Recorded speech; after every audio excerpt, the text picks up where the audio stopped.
horse, a blow struck in secret for womankind.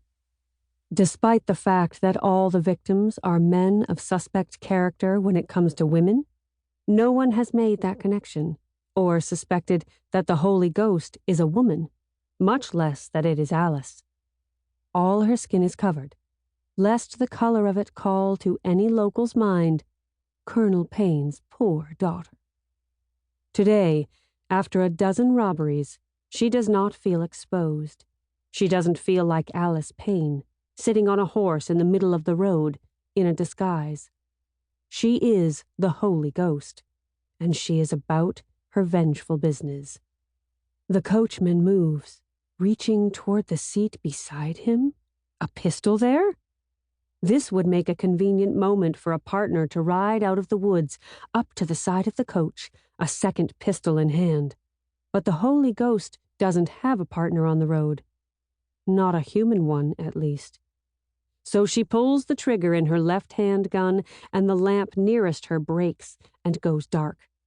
Bullet meeting glass makes a satisfying smash that never fails to frighten cowards. The coachman flinches, freezes. "Hands in the air!"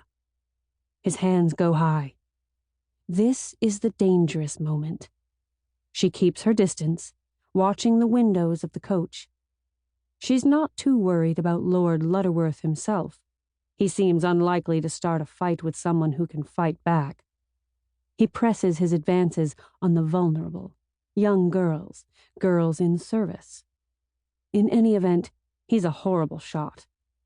At more than one tedious shooting party, she's watched him fail to hit pheasants that were practically presented to him on plates. But his manservant Grigson may be another matter. "Your money or your life? I'd rather the money, if it's all the same to you. But I'll not hesitate if it's the other." And now, the pièce de résistance. 6 feet down the road, right beside the stopped carriage, the automaton slides out of the gorse bushes. There are a dozen good spots for it, all along the roads of this county.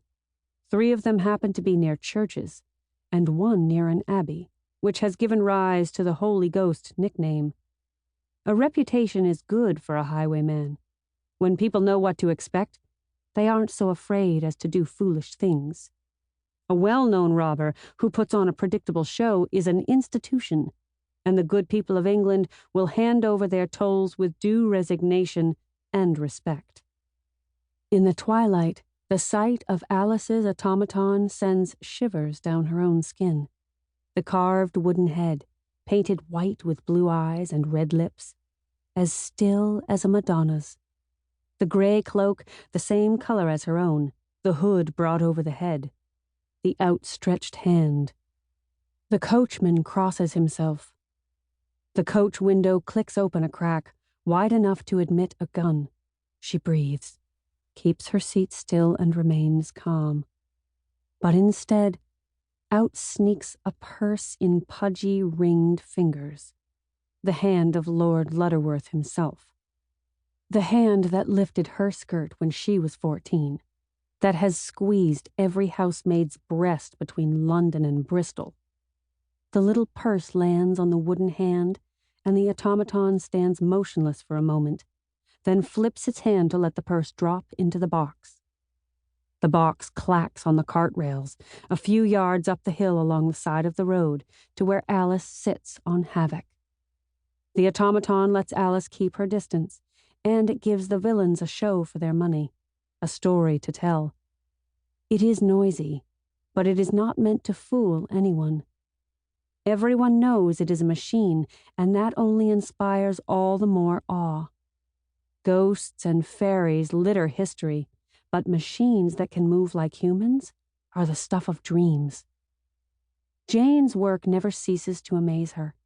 Her darling Jane, working on her gears and springs in her study, believing that one day her toys and curiosities will bring utopia. For now, this one brings Alice a living and brings a little justice to the world, and that is good enough for Alice.